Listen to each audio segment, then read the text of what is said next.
আজকের দিনটা অন্য দিনের থেকে পুরোটাই আলাদা বলতে পারো।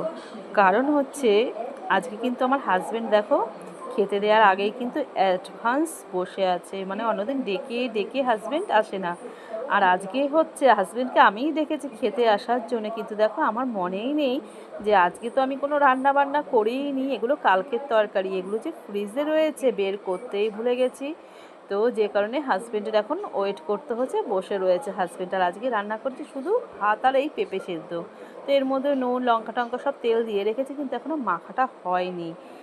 আর এইদিকে দেখো হাজবেন্ড তো ওয়েট করছে, বসে ওয়েট করুক, তরকারি বসিয়েছি আমি গরম। আর এদিকে দেখো ফ্রিজে কতগুলো ফল প্রসাদ, হাজবেন্ড এত এত ফল কিনে নিয়ে আসে ঠাকুরকে পুজো দেওয়ার জন্যে, কিন্তু পুজো দেওয়ার পরে আর খাবার লোকটি আর থাকে না। আর আমি আর একা একা আর কত ফল প্রসাদ খাবো, তাই না?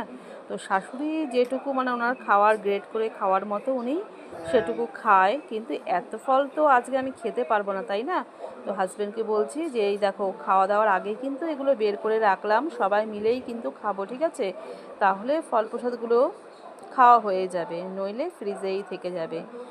আর খেতে কেউ চায় না, ছেলে তো মুখেই দিতে চায় না, ওই শাশুড়ি আর আমি যা খাওয়ার খাই। তো হাজব্যান্ডকে বললাম আজকে কিন্তু না করলে হবে না, খেতেই হবে, ঠিক আছে? আর এদিকে তরকারিগুলো আমি গরম করে নিচ্ছে, কিন্তু এদিকে আদুরিরও খাওয়া হয়নি, ছেলেরও খাওয়া হয়নি। ছেলে সেই স্কুল থেকে এসে একটু চাউমিন খেয়েছিল, সেটাকে ছেলে ঘুমোচ্ছে। আর এদিকে না আমার ভীষণ আনন্দও হচ্ছে যে আজকে দেখো রান্নার কিন্তু ধরতে গেলে একদমই ছুটি, শুধু ভাত আর পেঁপে সেদ্ধ করেছি, তাই না? আর অন্যান্য দিনের মতো দেখো আজকে কিন্তু আমার রান্না মানে করতে তো হয়নি, বাসনও সেরকম হয়নি, কড়াইও মাজতে হলো না, কিছুই হলো না। আমার তো মানে ভীষণই আনন্দ হচ্ছে, তোমাদের কার কীরকম আনন্দ হয় জানি না। এরকম আগের দিনের তরকারি থেকে গেলে রান্নাটা যদি করতে না হয়, তাহলে মানে এর থেকে আনন্দ সত্যি আর কিছু হয় না, তাই না? আর যেহেতু দেখো আমাদের মতো যারা হাউস ওয়াইফ, তাদের দেখো একার হাতেরই সব কিছু করে ধরে, তাই না? রান্না বান্না সব কিছু করে নিজেদের রান্না করে নিজেদেরই খেতে হয়। আর তারও কোনো উপায় নেই যে অন্য কেউ রেঁধে বেঁধে দেবে। তো নিজেদেরটা নিজেদেরই করতে হয়। আর একদিন যদি এরকম দু একদিন এরকম মানে ছুটি ছাটা হয়ে যায়, তো কী আনন্দ বলো। আমার তো ভীষণ আনন্দ হচ্ছে যে আজকে আমার কিন্তু কোনো রান্নার কোনো চাপ নেই, আগের দিনের তরকারি দিয়েই কিন্তু হয়ে গেল।